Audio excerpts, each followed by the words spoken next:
radical left has taken over the Democratic Party.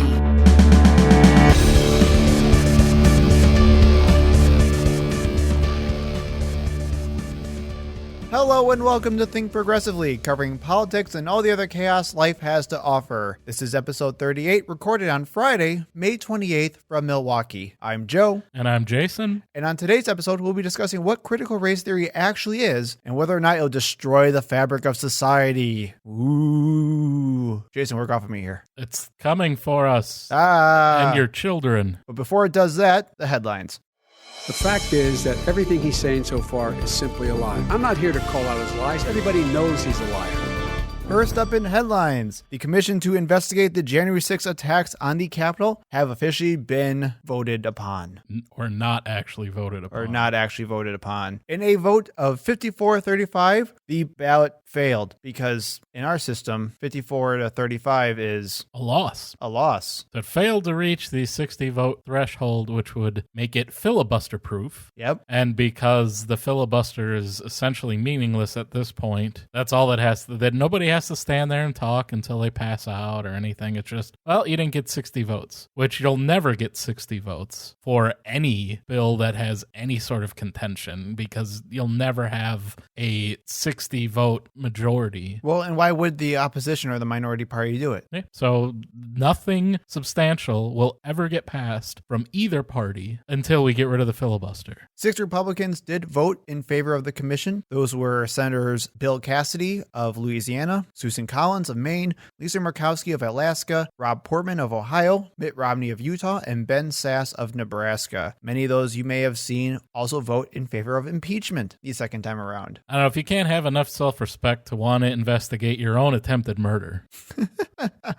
Oh, and I'm so sad for these 11 senators who also just didn't have the time to make this vote. Who were those 11? Those 11 included Senator Pat Toomey of Pennsylvania, who also voted in favor of impeachment the second time around, but did say that he had a family commitment and he would have voted in favor of it if he was there. Sorry, I couldn't do my job, voters of Pennsylvania. I had family commitments to Sorry, I do. couldn't save democracy. I had a vacation to go to. That's unfair. I don't know if it was actually a vacation or not. Also on that list, Marsha Blackburn of Tennessee, Roy Blunt, soon-to-be ex-senator from Missouri, Mike Braun from Indiana, Richard Dick Burr from North Carolina, Jim Inhofe from Oklahoma, Patty Murray, one of the only 2 Democrats on this list, from Washington, Jim Risch of Idaho, Mike Rounds of South Dakota, Richard Shelby of Alaska, and Kyrsten Sinema, the other Democrat, sort of, from Arizona. So what do you think this says about this whole process?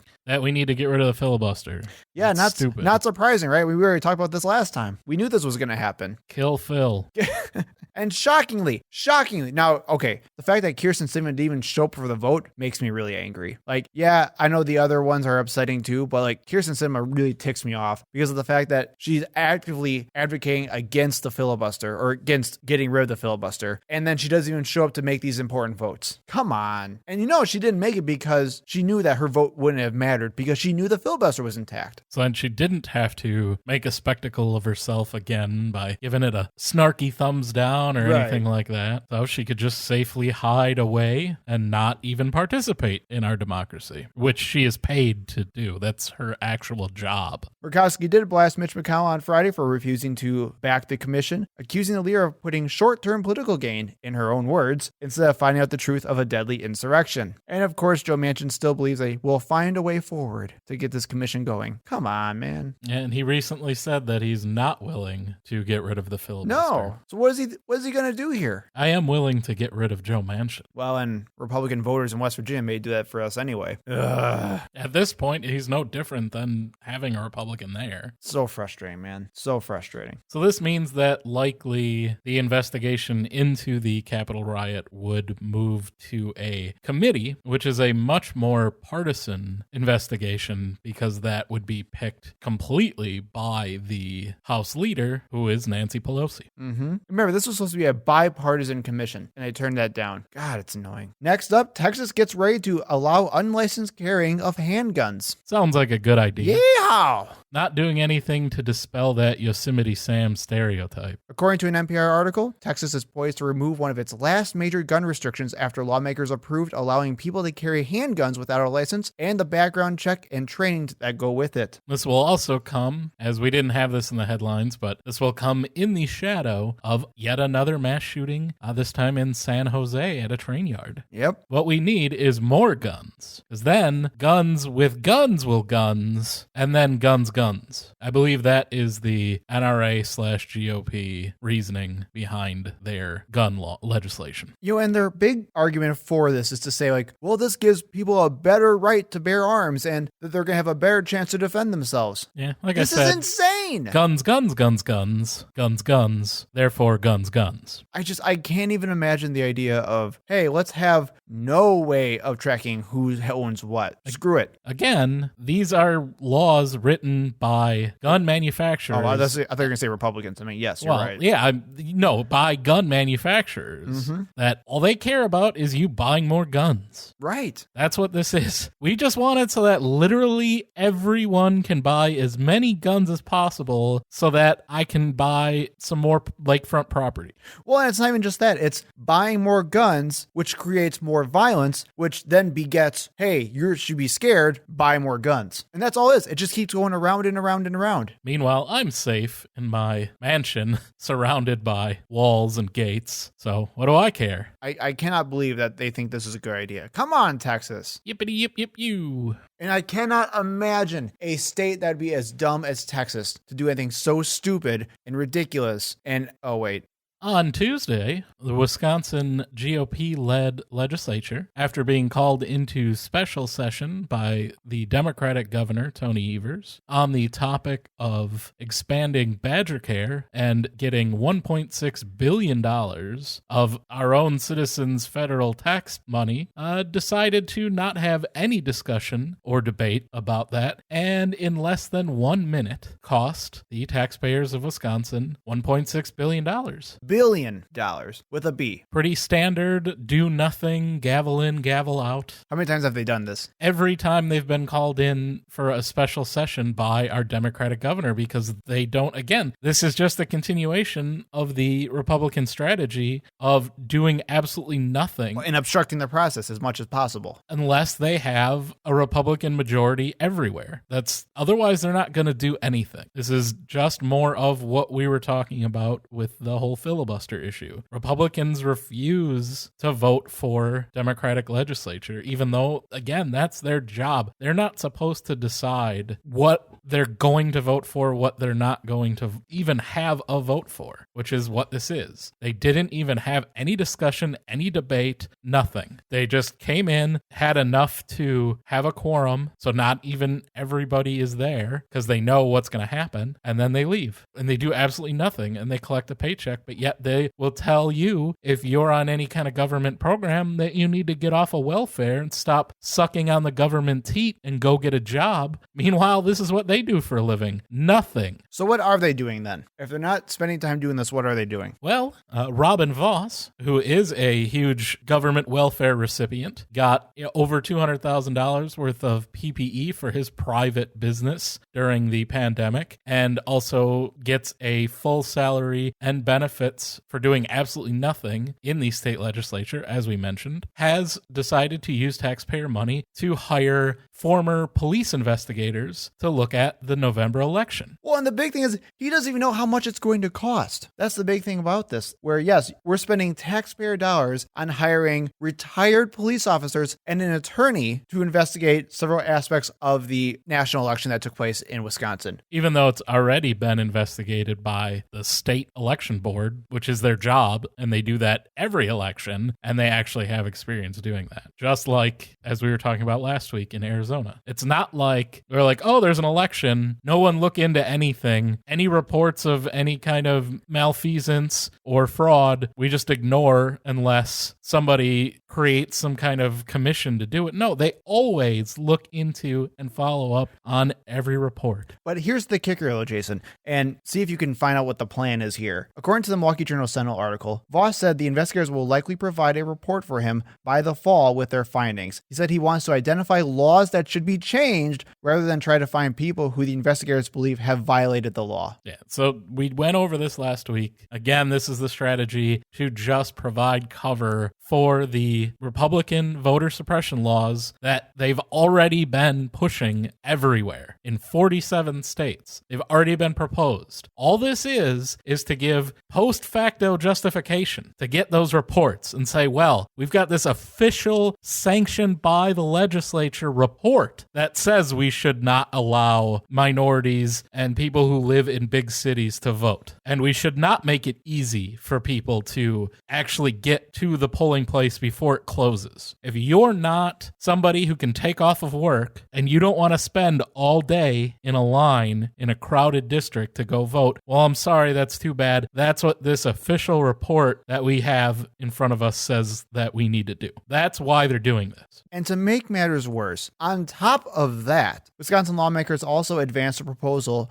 to ban transgender athletes from girls and women's sports. Now, we talked about this before, but the House Assembly just literally had a hearing on this, heard from the public. Former guest Jessica Katzenmeier actually spoke at that hearing.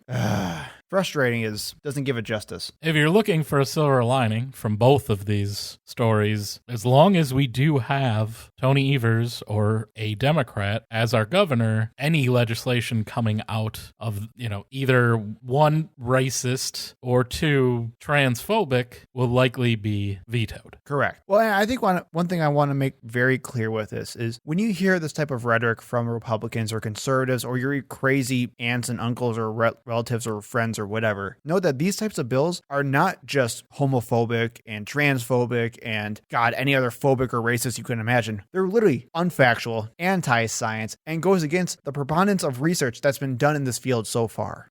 And I know we keep saying it, Jason, but we really need to do an episode on transgender athletes because the science overwhelmingly says that trans people, especially trans women, are perfectly fine competing in sports with other women. So let's sprinkle in some good news. I'm ready. The Manhattan DA has convened a grand jury in the Trump investigation. Manhattan District Attorney Cyrus Vance Jr. has reportedly convened a grand jury in his wide-ranging investigation into former President Donald Trump and his foundation. The seating of a grand jury generally signals that prosecutors are ready to present evidence and potentially seek indictments against Trump, his company, or its officers. And that's the big thing I think we should probably clarify right away. This isn't necessarily just against Donald Trump. We don't know for sure who exactly these indictments could be for. That's kind of the big thing. For all we know, it could be a couple of accountants in the Trump Foundation. However, which they could then use these indictments to push for them to roll over on other people within the organization. Well, not even just that, but I also think if Cy Vance and Letitia James of New York publicly announced that this was turning public, and then Cy Vance publicly reporting that jury was convening, they have something substantial. Like, they wouldn't do all this public stuff just to have everyone be let down by this. At least I would assume so. So I would have to say this is pretty good news, at least as far as what we can ask for. I remain guardedly optimistic. I'm okay with that. Also, one thing to keep in mind with this is that this is not an overnight process. The court system moves incredibly slowly. Especially if you have a lot of money. Right. So the grand jury is actually selected to sit and hear proceedings for at least 6 months. So we're not even going to hear this for at least 6 months to a year. So be aware of that as well. And in more good news. Is it? I just wanted to hear your reaction. This is neither good nor bad. I feel like this falls under the crazy category. Sure, I'm okay with that too. Marjorie Taylor Greene, infamous crazy person who does not know how to do a pull-up. I've heard that that's correct for the CrossFit people. CrossFit people don't know how to do pull-ups. Compares wearing masks and mask mandates to the Holocaust. It's just like having your entire family genocided. I mean, it's basically the same thing, right? In an appearance last week on the podcast, The Water Cooler with David Brody, Green said regarding Nancy Pelosi's decision to maintain a mask mandate on the House floor, "This woman is mentally ill. You know, we can look back in a time in history where people were told to wear a gold star and they were definitely treated like second-class citizens. So much so that they were put in trains and taken to gas chambers in Nazi Germany." And this is exactly the type of abuse that Nancy Pelosi is talking about. Exactly the type of abuse. What? She literally wants to kill everybody She wants to put Republicans on trains. by keeping them safe from catching COVID. She's literally killing them. So this caused a bit of a backlash, bit of a Just a bit. firestorm in the political circles of people denouncing what she said and Asking calling her for apology. her apology, her resignation, maybe for her to be committed, which I think would be the best.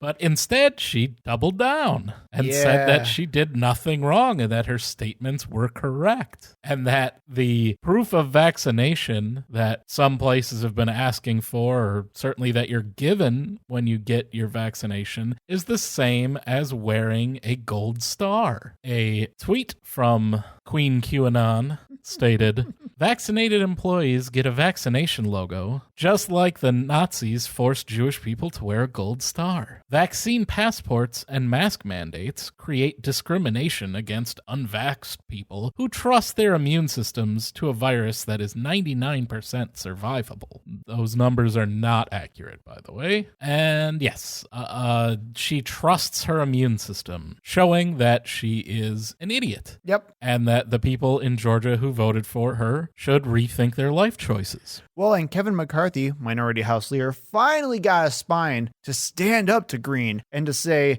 that Marjorie is wrong and that her intentional decision to compare the horrors of the Holocaust with wearing a mask is appalling. Let me be clear. The House Republican Conference condemns this language. So they're going to censure her, right? No. Oh, no. No, So- they're not going to do that. You know, and I was also thinking what could they actually do? What could they actually do against Marjorie Taylor Greene? They can kick her off all the committees she was on. Oh, wait. Yeah, that already happened. But it wasn't because of Republicans. Nope. Democrats had to do that. They could make meaningless gestures by saying that what she said was appalling and condemn the language that she used. That's not even a slap on the wrist. Do something. Oh my God. She's their number one fundraiser. What are they really going to do? And so that's the worst part about this is that when she's mean and nasty And crazy. and crazy, that's when she makes the most money. That's when more people give to her. How do you fight another party or political opponents who actively encourage the crazy things to happen? You can't call out because that just makes them angrier and crazier, which causes them to make more money. It's the reality of the modern GOP base. They are completely disconnected from reality currently. And I don't know where that happened. I also did see somewhere that she also retweeted after Kevin McCarthy's comments, like another tweet calling McCarthy a moron and a feckless C word. And then realized that was a bad idea, then deleted it right away.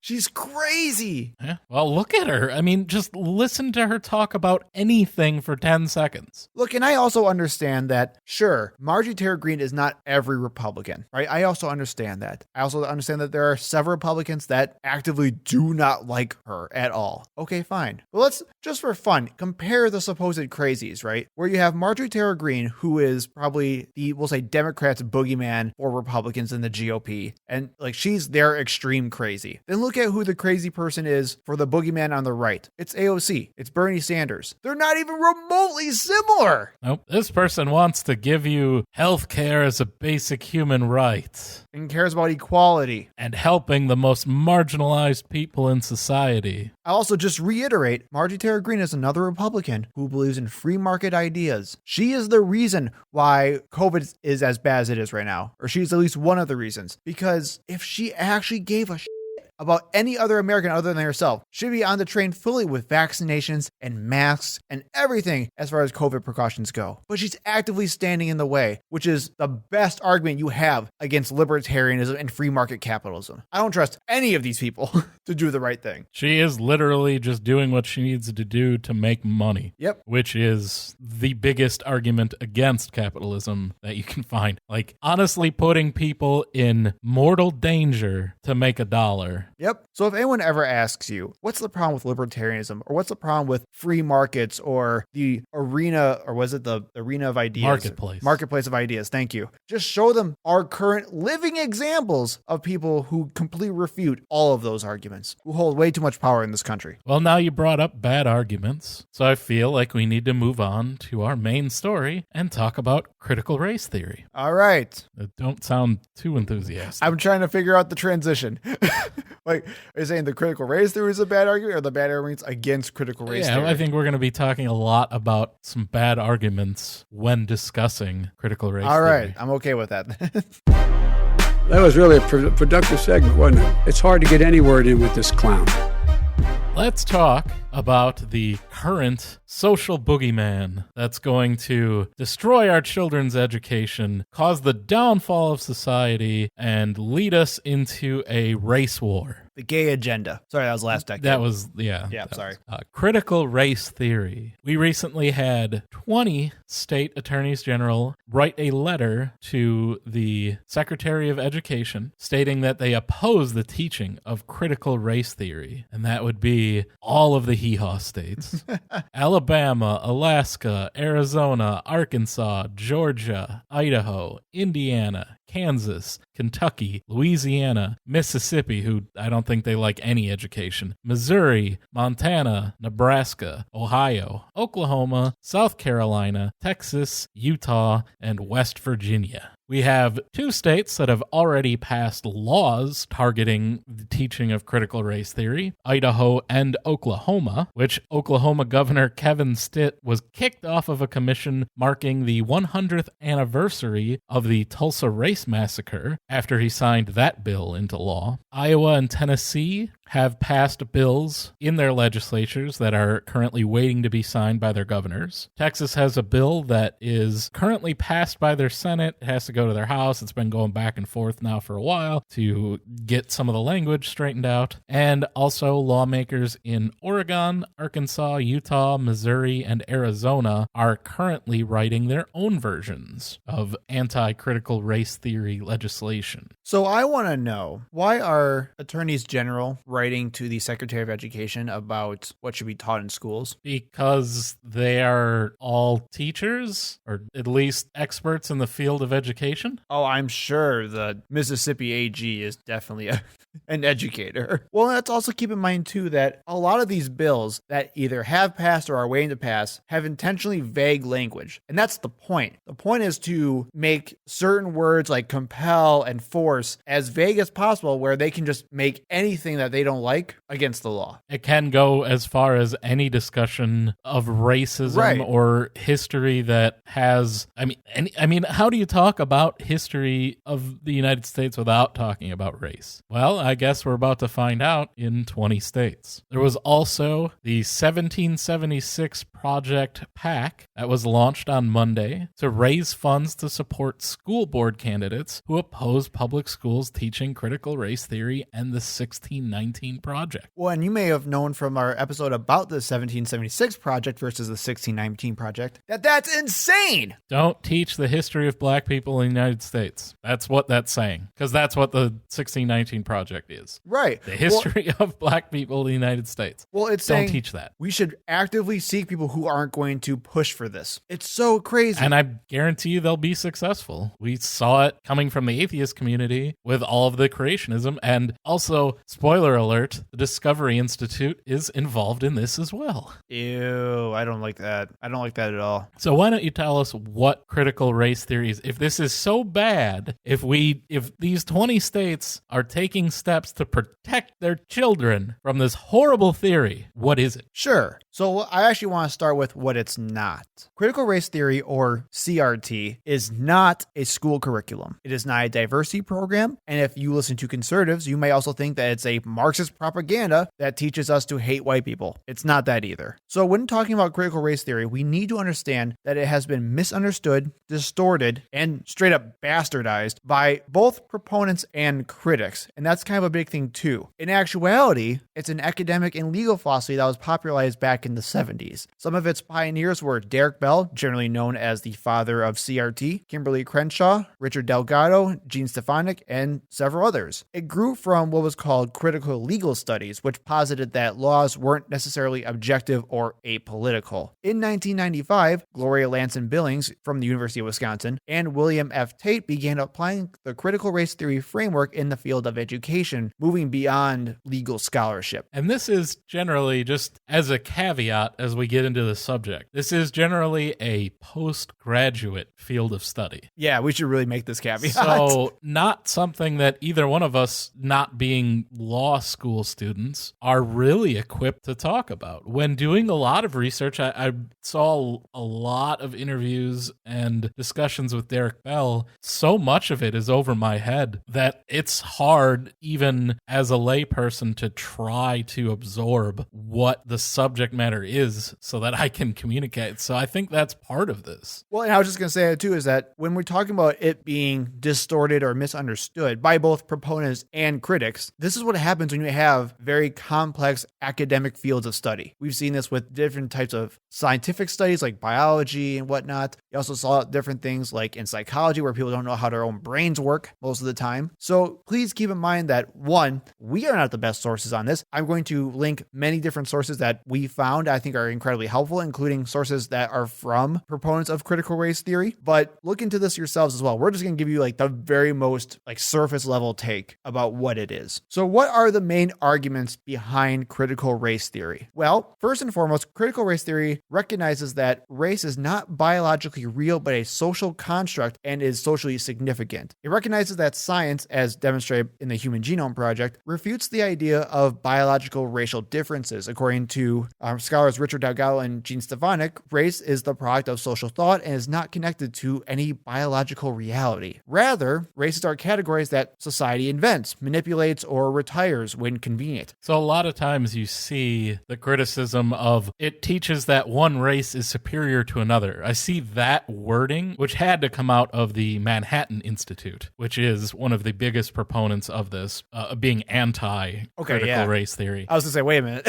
So that language, it said, and that's in all of the laws that I looked at. Yeah, and we'll talk about this as well. But that, by definition, is wrong if there's no such thing like biologically that separates us, which is obvious, right? We're all Africans originally. Yep. We all descend from the same people, just our phenotypes are slightly evolved differently over the years. We can't be actually superior to anyone else. That the idea of that, which is one of the biggest complaints about critical race theory, is that it teaches racial superiority. Correct. And I'm pretty sure we're demonstrating right here that that's not true. And I'm sure some of you are thinking right now, hold on, we do have different categories for different races. That's correct. We also understand how arbitrary those categorizations are. Think of things like heritage versus race, or how the idea of American whiteness has generally evolved through immigration from like Italians, the Irish, or Eastern Europeans. They were not considered to be white. Correct. Or at least,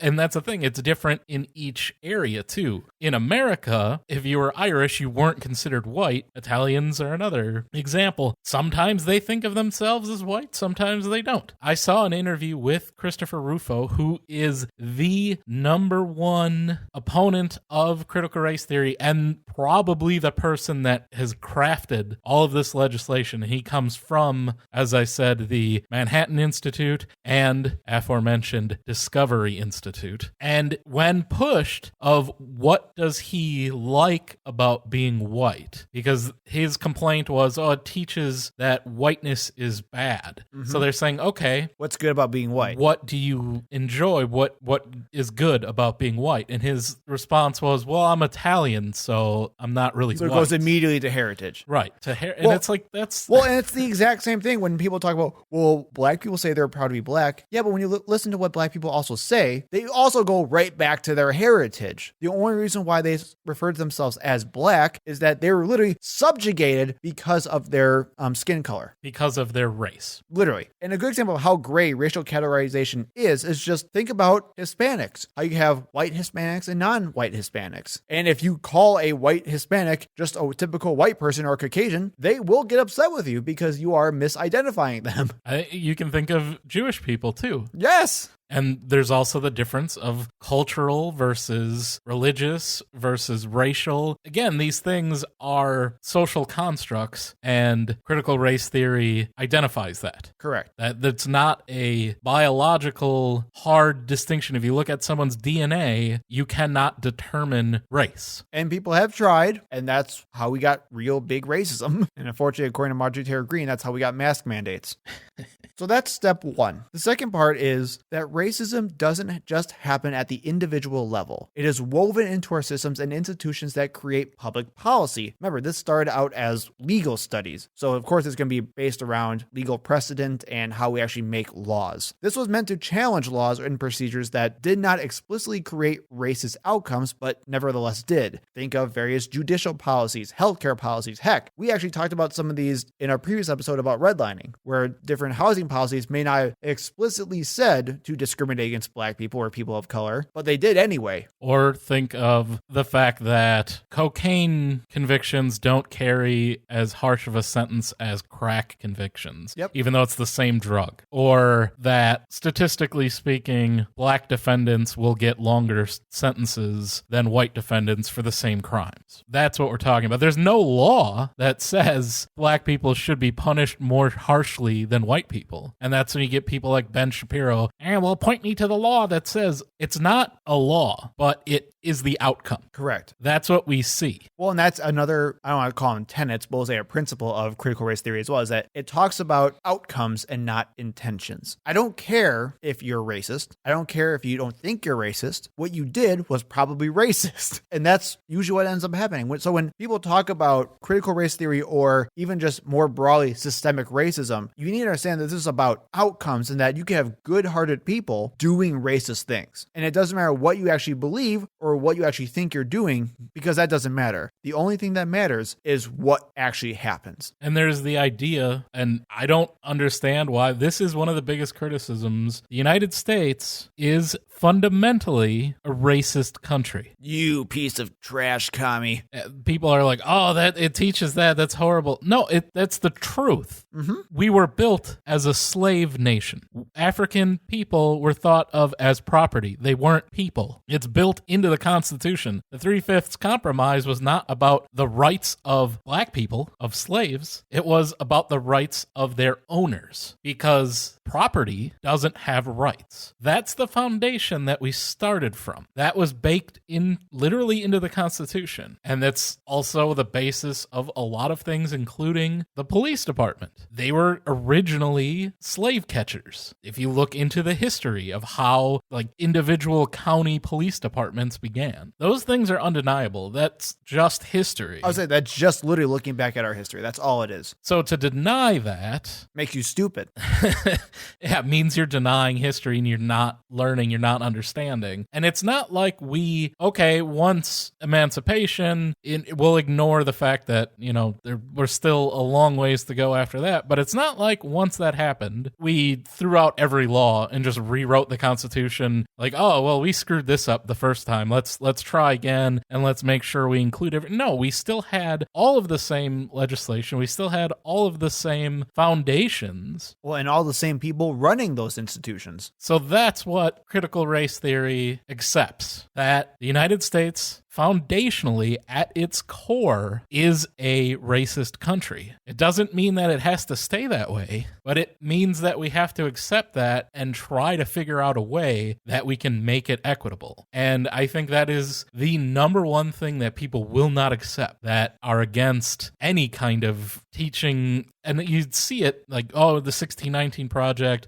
against the teaching of real history. And especially think of it from the perspective of the descendants of slaves. Well, and because this is also dealing with emotional nationalism as well, where people are so afraid to question their own country. They think that literally just criticizing the history of that country makes you hate your country. It's what they say, it's un-American, it's Marxist, communist. Well, and let's go on to the next principle as well. And this is also where you can kind of see some people people thinking that it may be Marxist. They're wrong, but here's where they get it from as well. This is from an introduction to critical race theory by Delgado and Stefanchik. They write, quote, unlike traditional civil rights, which embraces incrementalism and step-by-step progress, critical race theory questions the very foundations of the liberal order, including equality theory, legal reasoning, Enlightenment rationalism, and neutral principles of constitutional law. So this questioning of the actual foundations of the entire country, again, I don't even know how to actually logic my way through it, but you can also... Revolutionary thinking. Right, that's kind of what I was going to say.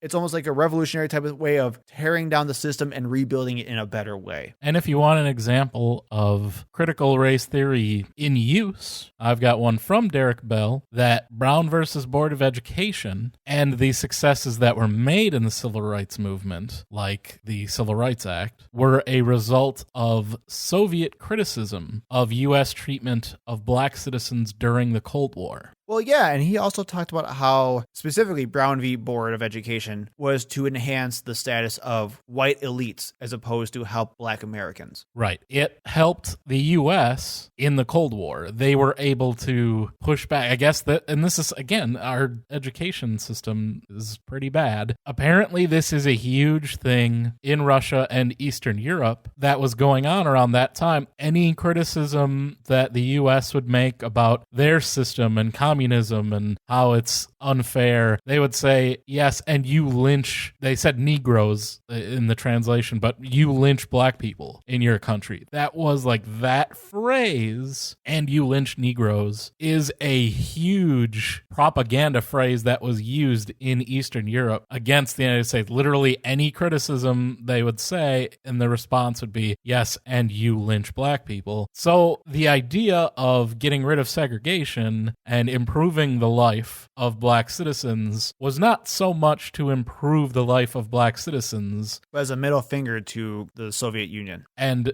to win a propaganda war and to push capitalism to communist countries. That was the overwhelming motivation behind it. Does that not sound like the most American thing ever, though?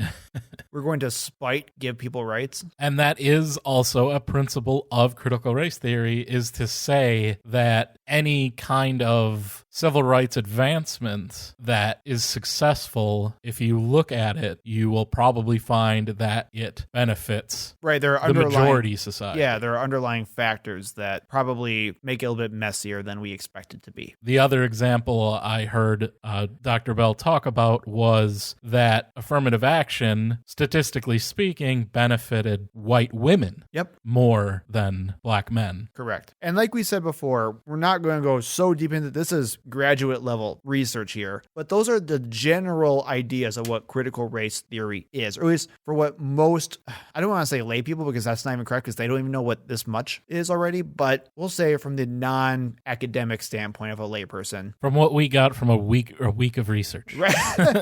That's what we came up with. Yeah, pretty much. So what are some of the criticisms of critical race theory? Now, you can have criticisms from Republicans and conservatives, and I mean, even Democrats as well. They're all over the place. So instead of going through a bunch, we're just going to focus on a couple of key criticisms to help bring home the point of how misunderstood critical race theory actually is. One of the biggest critics of critical race theory is the Heritage Foundation, which is a conservative think tank. And they indicate that critical race theory is to blame for nearly everything that's bad. In their mind. Right. Everything from identity politics to free speech issues on college campuses to the rise of Black Lives Matter to who gets a role in Hollywood for a movie and even the Parkland shooting. I kid you not. So they made an entire report called Critical Race Theory, the New Intolerance and Its Grip on America. And I want to quickly go through it with you, Jason. I don't know if you actually read this report. I hope you didn't because it's a waste of time. I did not. Good. I'm glad. So let's quickly go through it and let's see how well they understand what critical race theory is. So some of the key takeaways that they put in their report were, number one, CRT underpins identity politics, which reimagines the U.S. as a nation driven by groups, each with specific claims on victimization. That's number one key takeaway. Number two, critical race theory makes race the prism through which its proponents analyze all aspects of American life. Number three, CRT's intolerance can be found in schools, the workplace, and the entertainment sector, quote unquote, normalizing belief in systemic racism for the average American. How'd they do so far?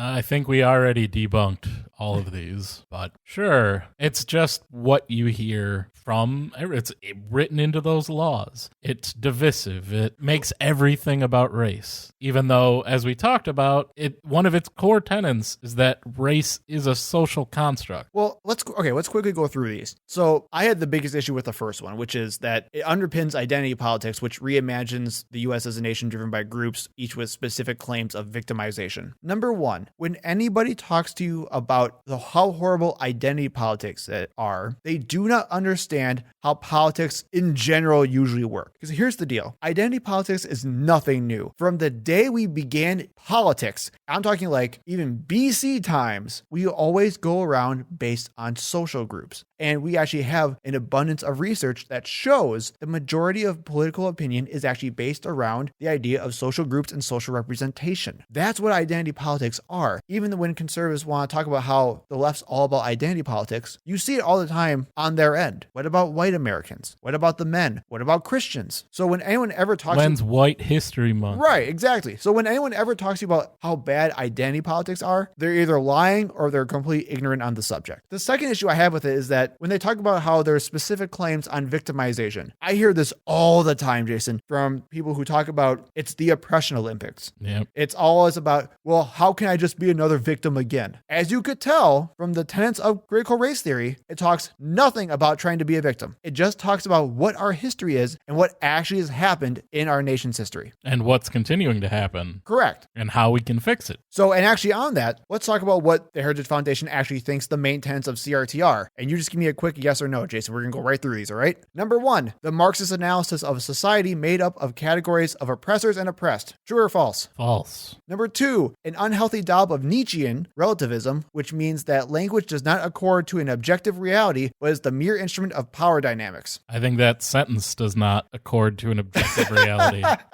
And this is, I mean, all of this is really just critiques of critical theory so far, so no. Good. Number three, the idea that the oppressed impede revolution when they adhere to the cultural beliefs of their oppressors and must be put through re-education sessions. Had me until the end of that sentence, no. All right. Number four, the concomitant need to dismantle all societal norms through relentless criticism. What was that word? Concomitant. Need to dismantle all societal norms. The phenomenon that naturally accompanies or follows something. That's what concomitant means. And might not be pronounced that way. No, I did not hear anything about the need to dismantle all societal norms. All right. Number five, and the final one, the replacement of all systems of power and even the description of those systems with a worldview that describes only oppressors and the oppressed. No, false, incorrect. That's all of them. That's what the Heritage Foundation thinks CRT is. And it goes even further. Maybe they got confused with cathode ray tube and they're reading like schematics of TVs and monitors. I don't know. But the report goes even further when talking about how it's implemented in K through 12 schools. And this one actually made me very angry. So I just want to read this to you, Jason, and see what you think about it. The dissemination of curricular content and instruction based on CRT in K through 12 schools is second only in scope to the presence of CRT in post-secondary instruction, where CRT originated. The spread within the college and university level syllabi and journal articles took place over the course of many decades throughout the 20th century, while the effects of K through 12 schools in such areas as social studies, history, and civics have by comparison become more visible recently. Are they literally just talking about anything that teaches the history of race relations and racism in the U.S. as being critical race theory? Basically. But it gets worse. They continue, the material distracts educators and students away from rigorous learning content while also teaching ideas that undermine the value of individual liberty and America's founding ideals and further embedding the concept of systemic racism in the public consciousness. These distractions come at a time when state and school officials do not require enough civics-related instruction in school, and there are wide learning gaps in core subjects like reading and math between children from different ethnicities, all subjects that need more, not less attention. I feel like they went so far around the circle that they went back into like advocating for CRT principles. Well, that's the crazy. They acknowledge that there are educational gaps between racial groups in our country and say, say, hey, That sounds like let's critical ig- race theory to right. me. And it's like, let's ignore the thing about why there's educational gaps right now. Well, let's just teach math and reading instead. And I don't remember anywhere in any of the discussions and things that I read in preparation for this that said that critical race theory needs to be taught in place of reading and math and must. Well, and are you really telling me so university level syllabi and journal articles that took place over many decades throughout the 20th century were considered distractions? Journal articles and research are distractions from more important things. Like civics, This is they're an argu- going away from our founding ideals. Well, yes, in the fact that the founding ideals were that Based on propaganda. and that were non-white male landowners were the only ones that mattered. Like that's the thing. That's what needs to be taught. Those were the founding ideals. Only white male landowners mattered. Everybody else did not have a say in anything. They were just part of the machine. So to say we need to focus on those founding ideals, yeah, that's the problem, because it really was a racist foundation. It wasn't just it was racist, sexist, and classist. And I guess we can't acknowledge that. Well, and they're arguing against historical research. This is actual academic research that's being done, that's pushing the way forward in sociology, psychology, in group studies, racial studies, and those are just distractions. That pissed me off. Let's go through some other criticism now that I'm angry. Other critics of critical race theory talk about how it doesn't encourage meritocracy and that it creates more division than unity. What are your thoughts on those? Does not encourage meritocracy. Generally, what they mean by that is they're saying, well, everything is equal now. Therefore, everything should be judged based on the merits. And we've talked about this before, and the idea that we've been running a race for 200 years, and one group of people have been running that race the entire time and are so much further along, but now we let other groups of people run the race, but they have to start at the beginning. And the race, we would say, hey, it's fair. You have just as much chance. No one's hindering you from running. We took those weights that we had tied to your ankles off. What are you complaining about? Well, they don't have the same opportunity that the people that started 200 years ago have. Well, and I think that goes right into the second point too, which is that people are upset because it creates supposedly more division than unity. If by division you mean between people that care about having a fair and equitable society Versus those that don't. that just want to protect what they've gotten out of not having a fair and equitable society, then yeah, I guess it does divide between those two groups. Unfortunately, that's not the racist division that they try to portray it as. Oh, it's whites against blacks. No, it's not. It's about the people that care about everyone and making sure that everyone has a chance in our country and is treated with respect and dignity, and those who have already gotten what they want and are just trying to protect it. Well, we also saw in that Heritage Foundation report that they're upset because CRT supposedly attacks individual liberty and individualism. Again, that's not how life works. That's not how our society works. We are built upon unfair grounds, and we are built upon social group interests and group dynamics. And the ironic thing about this for me is it seems to be based, critical race theory specifically rejects the idea of a colorblind society or post-racial society, which is something that comes out of liberalism, right? I don't see race, that sort of thing. Well, early liberalism, let's make that clear too. and it's like, well, you still see it these days. People that Sure, okay, yeah. consider, oh, Obama was president, we're a post-racial society. And CRT says, well, no, you should see race because the system is denying equality for a lot of people. And that when you look at things through a racial framework, like, say, looking for what's the incarceration rate per 100,000 people of different groups, and you see that African American males is insanely higher than everyone else, despite us being equal, supposedly. Well, why is that? Well, if you don't look for that, if you don't try to break things down along racial lines, you won't see those huge disparities. is. Like we talked about, the conviction sentencing and even the conviction rate among black men is so much higher than white men and also even higher than white women. Why is it? If you don't look for those things, you'll never find them. You'll never correct them. So that's why it specifically rejects the idea of colorblindness or post-racialism, because it ignores those problems. It says, no, we're all fine. We're all good. You had the Civil Rights Act. Everything is fine. Well, and that's where a lot of conservatives have trouble with this as well. I don't want to just say conservatives, we'll say critics, where a lot of critics have trouble with this as well, because a lot of people want to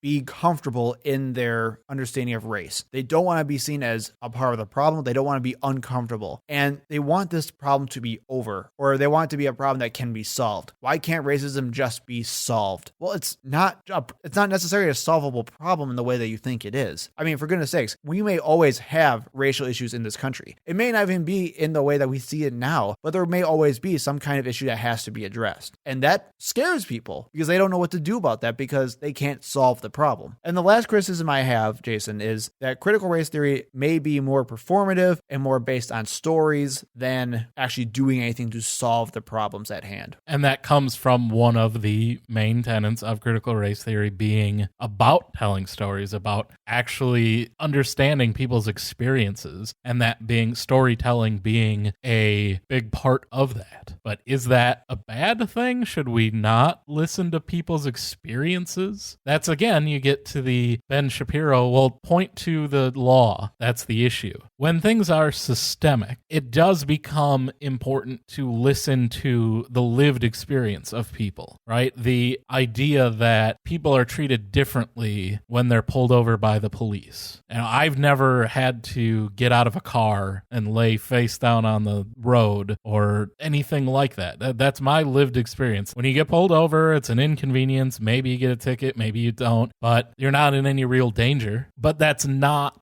the experience of a lot of minorities in this country. There's no law that says that I have to be treated well, but a person of color has to be harassed and abused. So I can't point to a specific rule or law, but the story, the experience of people matters because they're different. I have a different lived experience than other people do, and it's because of my race. That's the only way that you're going to get that, is with storytelling, and that's why it is a part of critical race theory. And again, conservatives reject that because they just want you to point to a law or some reason behind it when the reason is racism. They don't accept that. Well, and I think a lot of this type of criticism also comes from just a general misinterpretation of what critical race theory is. I mean, we also hear that, critical race theory is the general boogeyman of conservatives in general, but we also see from the Heritage Foundation this idea that everyone has to be an oppressor or an oppressee, and that's just how it is, no matter what, which is just completely not true. I mean, we also have to understand that critical race theory or this academic scholarship and research are not the people who are trying to implement it poorly today as well. And I think that's another big issue where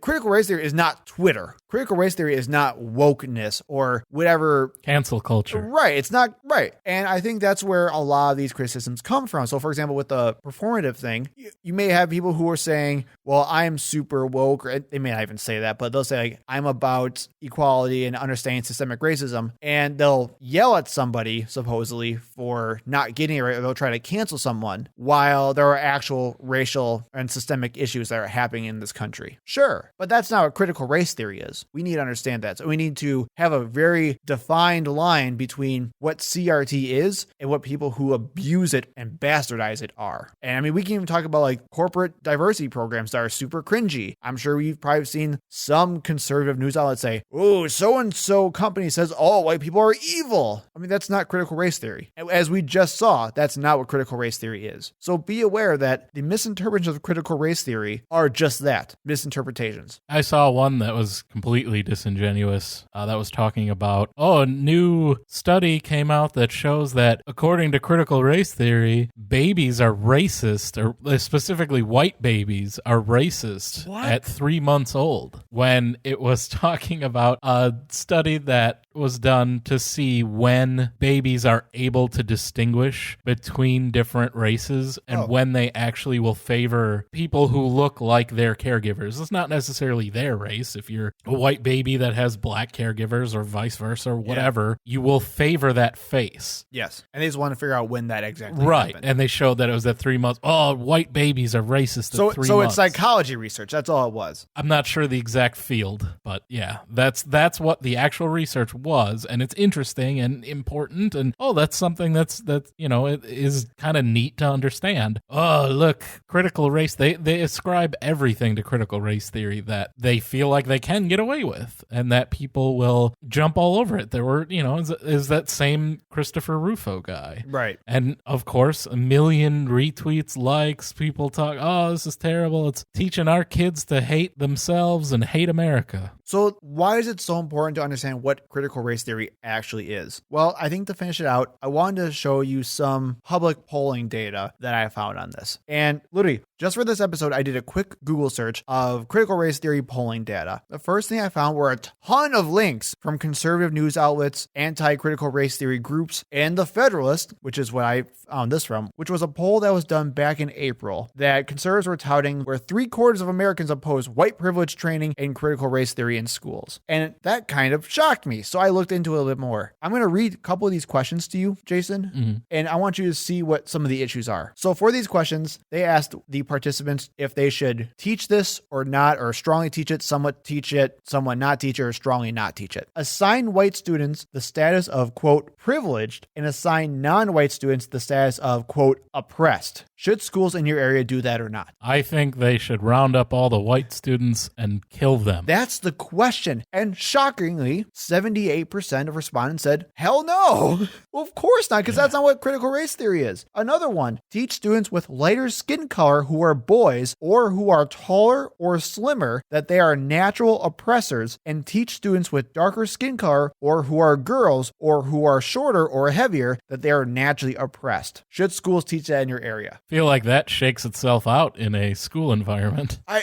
This is insane. And these are the questions that pollsters are asking. Now, granted, this is a conservative pollster, but I mean, even in that question, 81% said, again, hell no, they strongly oppose all that. So when people are talking about how much they hate critical race theory and how much they're opposed to critical race theory, even what they're being given for information by pollsters and by supposed elites for actual information are dead wrong. It's just a scare tactic to try to drum up opposition against what they consider to be the boogeyman. And this also goes against an Atlantic/Ledger poll where 52% of respondents who said they were Republicans said that laws should be passed banning schools from teaching critical race theory. As we talked about in the beginning. Right. And it's all based on these misinterpretations and misperceptions. And especially when you have, in that same study, 78% have neither even heard of critical race theory or unsure what it was, they're going to be taken advantage of if they're not set straight from the get-go. And you can find they're all over the place of these school board hearings with white parents crying and screaming at school board meetings saying that they don't want their kids being told that they're racist in school. It happened at the town south of me, literally 5 minutes away from me. Some people brought up whether or not their school district was teaching critical race theory verbatim. Because that's what they're told to do by Fox News and OAN and all of the conservative pundits. Because they're being fed that this is coming. It's coming to your city. You need to go to school board meetings and you need to work against this. And you've just saw this week, Political Action Committee being formed specifically to get people in school boards to oppose it. And if you look at it, a lot of it is because they're just trying to protect the idea of American exceptionalism, which is a big conservative foundational principle. And also because what if the idea that things are not fair and that a huge group of Americans has not been equal all this time? Things have not been fair. What do? So they're just trying to protect their privilege and their wealth, because one of the natural conclusions to critical race theory is reparations. Well, and just general wealth distribution as well. And that's something that conservatives will protect to the death. And that's why you're seeing such a push against this. And also because culture wars. And it's working. Yeah. They're getting a lot of support. They can use this to push to elect all of their candidates. It worked for Donald Trump, this like populist, racist. You saw Trump push it with the 1776 project. He knew what he was doing. And this is the GOP jumping on that bandwagon. Well, and I was making a joke earlier when we started this segment, but this isn't anything new. This is the same thing that's been done about wokeness, PC culture, the gay agenda, anything that sounds new and scary. Conservatives will attack it fast and quickly without having any understanding about what it actually is. And that's why it's so important to understand, in the face of all this propaganda and misinformation, to know how mundane and benign critical race theory actually is in retrospect. It's not crazy. It's not revolutionary. Well, it is a little bit revolutionary, I'll say, but it's not causing anyone to act in a certain way. All it is just acknowledging that we should look at our history, that our systems have been plagued by racial resentment throughout generations. That doesn't make any one of us who are alive today bad or horrible, per se. Some are, but it's not just because of that. It's because when these problems are so big and complex, they're super difficult to solve, and they're not going to go away if we just ignore them. And sometimes it takes a lot, like completely flipping the system over on its head, to see the issues that lie. If anybody listening out there, and I'll say specifically, I will speak to my own people, the white people in the audience. If you're uncomfortable with the idea, I'll give you some homework. This is the one thing that you need to understand. Talk to a black person. Well, I hope you're doing that anyway. But dude, it's Wisconsin. You never know. But understanding critical race theory does not make you a racist. It means that you have benefited from a system of white supremacy and that you have privilege. And that's it, right? That's it. That's the only thing you need to understand, that you, by being white, have benefited from the oppression of minorities throughout the history of this country. That doesn't mean you're actively oppressing anyone, and that doesn't mean that you don't have struggles. Yeah. It doesn't mean that your life's not hard. It doesn't mean that you haven't worked for things that you've gotten. It just means, all things being equal, you will generally have better outcomes than other groups in America because our system is built to benefit you. Well, and like you said earlier on, it's all about just, we have different experiences in this country, and that's just it. Different factors influence our experience, and that's all. And whether we want to admit it or not, race influences our experience. Anything else you want to close on? Or now let's go kill Whitey. All right. Thank you for listening. We hope to see you in the next episode. You can find us on Facebook and Twitter at ThinkProPod. You can email us at thinkpropod@gmail.com. And remember, when in doubt, think progressively.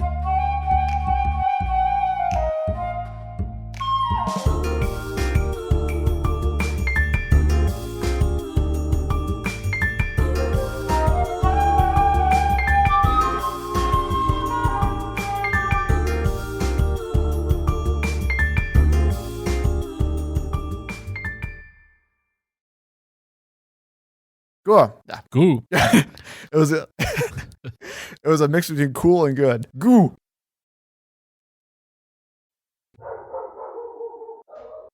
Someone here? No. They see anything outside. They do that.